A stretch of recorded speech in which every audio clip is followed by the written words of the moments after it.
2024 সালে শেষ অমাবস্যা সম্পন্ন হচ্ছে আগামীকাল 14ই পৌষ 30শে ডিসেম্বর সোমবার, যাকে বকুল অমাবস্যা বা পৌষ লক্ষ্মী অমাবস্যা হিসেবে গণ্য করা হয়। সোমবার দিন এই অমাবস্যা সংগঠিত হয়, তাই একে সোমবতী অমাবস্যাও বলা হয়। এই অমাবস্যা একটি জাগ্রত অমাবস্যা। অমাবস্যার দিন শাস্ত্রে কিছু কিছু বিষয় পালনের কথা বলা হয়। পৌষ মাসের এই বকুল অমাবস্যার দিন আমরা যদি এই সকল কাজগুলির মধ্য থেকে যে কোনো একটি কাজও করতে পারি, তাহলে নিশ্চিত রূপে মায়ের কৃপায় আমাদের আগামী বছর অর্থাৎ 2025 সাল ভালো কাটবে। তাই বছরের এই শেষ অমাবস্যায় এই সকল কাজগুলির মধ্য থেকে অত্যন্ত একটি কাজ পারলে অবশ্যই করার চেষ্টা করুন। এই প্রসঙ্গে দর্শক বন্ধুরা আপনাদের জানাই, এই সোমবতী বকুল অমাবস্যা তিথি পড়েছে আজ শেষ রাত্রি 3:48 থেকে, যা থাকছে পরের দিন 14ই পৌষ 30শে ডিসেম্বর সোমবার শেষ রাত্রি 4:10 পর্যন্ত। যেহেতু সোমবার দিন সমগ্র দিন জুড়েই অমাবস্যা তিথি থাকছে, তাই এই বছরে এই পৌষ অমাবস্যা তিথি পালন করা হবে আগামী 14ই পৌষ 30শে ডিসেম্বর সোমবার দিন। অমাবস্যার যাবতীয় বিধি, উপাচার, ব্রত, উপবাস, নিশি পালন সমস্ত কিছুই সোমবার দিন সম্পন্ন করা প্রয়োজন। এইবার দর্শক বন্ধুরা আপনাদের সামনে ব্যক্ত করব যে এই পৌষ অমাবস্যার গুরুত্ব কি এবং কোন কোন বিষয় পালনের কথা বলা হয়েছে। বন্ধুরা, পৌষ মাসের এই অমাবস্যাকে বকুল অমাবস্যা বলা হয়, কারণ মূলত এর পুরো নাম আম্র বকুল অমাবস্যা। এই সময় থেকেই ধীরে ধীরে আমের বকুল দেখা দিতে শুরু করে, সেই কারণেই এই অমাবস্যার নাম বকুল অমাবস্যা। বন্ধুরা, সবার প্রথমে যে বিষয়ের কথা আমি বলবো তা হলো গঙ্গা স্নান। অমাবস্যার দিনে পবিত্র গঙ্গা নদী বা যে কোনো স্বচ্ছ নদীতে স্নান করা একটি উত্তম কাজ হিসেবে গণ্য করা হয়। বলা হয়, এই অমাবস্যার দিন গঙ্গা স্নান করলে ব্যক্তি নরক যন্ত্রণা থেকে মুক্তি পায়। তাই অমাবস্যার দিন ব্রহ্ম মুহূর্ত বা সকাল বেলায় পারলে গঙ্গা স্নান করুন। যদি গঙ্গায় গিয়ে গঙ্গা স্নান করতে না পারেন, তাহলে ঘরে বসেই গঙ্গা জল স্নানের জলে যোগ করে আপনি এই স্নান পর্ব সারতে পারেন। এতেও অনেকাংশেই লাভ পাবেন। স্নানের পর অবশ্যই সূর্যদেবের উদ্দেশ্যে এই অমাবস্যার দিন অর্ঘ্য নিবেদন করুন এবং সূর্য প্রণাম করুন।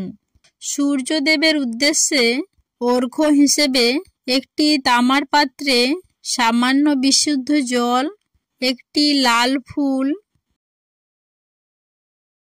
এবং তাতে সামান্য আতপ চাল ও চিনি মিশিয়ে তা সূর্যদেবকে অর্পণ করুন।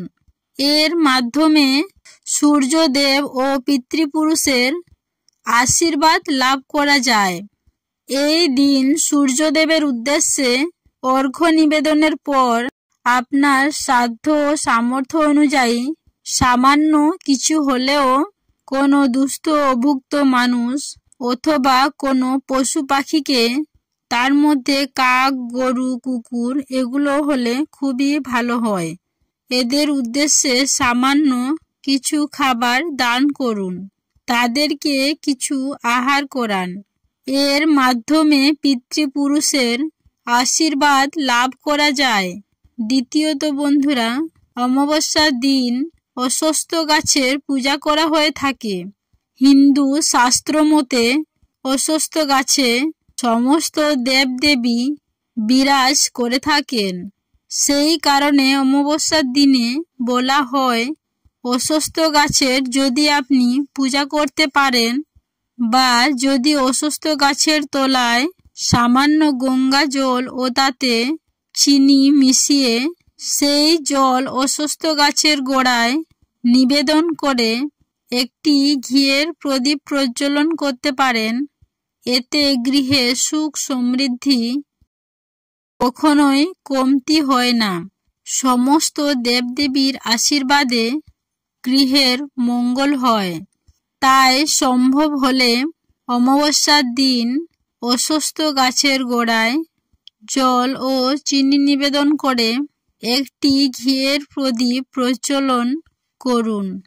এর পাশাপাশি এই বিষয়টিও বলা হয়ে থাকে যে অমাবস্যার দিন তুলসী দেবীকে যদি কিছু নিবেদন করা হয়, তাহলেও বন্ধুরা অমাবস্যার দিন যদি তুলসী দেবীকে কিছু আমরা অর্পণ করে থাকি, তাহলে এই কাজটিকেও শুভ বলে মনে করা হয়। অমাবস্যার দিনে তুলসী গাছে যদি একটি লাল ধাগা বাঁধতে পারেন এবং মা তুলসীকে কাঁচা দুধ অর্পণ করে তার সামনে যদি একটি প্রদীপ জ্বালাতে পারেন, তাহলে জীবনের সমস্ত বাধা বিপত্তি দূর হয়। তবে এই কাজটি অমাবস্যার দিন সন্ধ্যার পূর্বেই করা প্রয়োজন। বন্ধুরা, অমাবস্যার দিন সব থেকে গুরুত্বপূর্ণ কাজের মধ্যে পড়ে মায়ের আরাধনা করা, অর্থাৎ মা কালীর আরাধনা করা। মূলত সকল অমাবস্যাকেই মা কালীর উদ্দেশ্যে সমর্পণ করা হয়।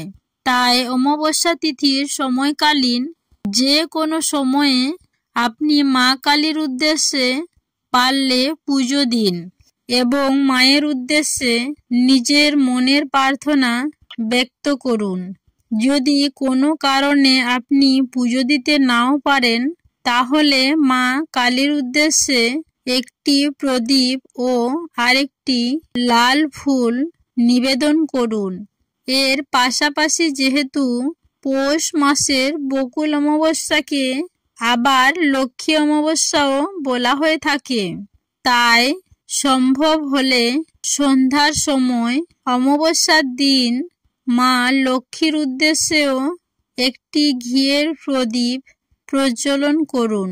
যদি সম্ভব হয় তাহলে আপনি এই দিন সন্ধ্যার সময় মা লক্ষ্মীর পূজাও করতে পারেন। এই পৌষ মাসের বকুল অমাবস্যায় মা লক্ষ্মীর যদি সন্ধ্যায় পূজা করা হয়, তাতে মা লক্ষ্মী অতি প্রসন্ন হন এবং কুবের দেবের আশীর্বাদে গৃহের সমৃদ্ধি ঘটে।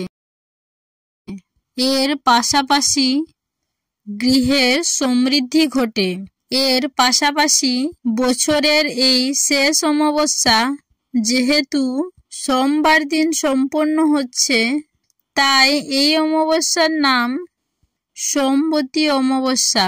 সোমবতী অমাবস্যা হওয়ার কারণে আপনি এই অমাবস্যার দিন দেবাদিদেব মহাদেবের উদ্দেশ্যে পারলে গঙ্গা জল এবং বেলপাতা নিবেদন করুন। গঙ্গা জল না থাকলে যে কোনো বিশুদ্ধ জল, দুধ, বেলপাতা এবং একটি ফুল নিবেদন করে দেবাদিদেব মহাদেবের উদ্দেশ্যে 108 বার ওম নমঃ শিবায় এই মন্ত্রটি উচ্চারণ করে নিজের মনের কথা ব্যক্ত করুন। নিশ্চিত রূপেই দেবাদিদেব মহাদেবের কৃপায় আপনার মনোকামনাটি সামনের বছর পূরণ হবেই হবে।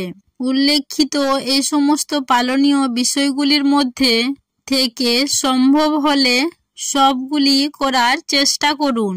আর যদি সম্ভব না হয়, যে কোনো একটি পারলে অবশ্যই করুন। দেখবেন এতে আপনার ও আপনার পরিবারের মঙ্গল হবে। আশা করি দর্শক বন্ধুরা এই ভিডিওটি আপনাদের ভালো লেগেছে। যদি ভালো লেগে থাকে তাহলে অবশ্যই লাইক, কমেন্ট এবং শেয়ার করবেন। সবাই ভালো থাকবেন, সুস্থ থাকবেন এই কামনা করে আজকের ভিডিওটি আমি এখানে শেষ করলাম। নমস্কার ও ধন্যবাদ। ঈশ্বর আপনাদের মঙ্গল করুক।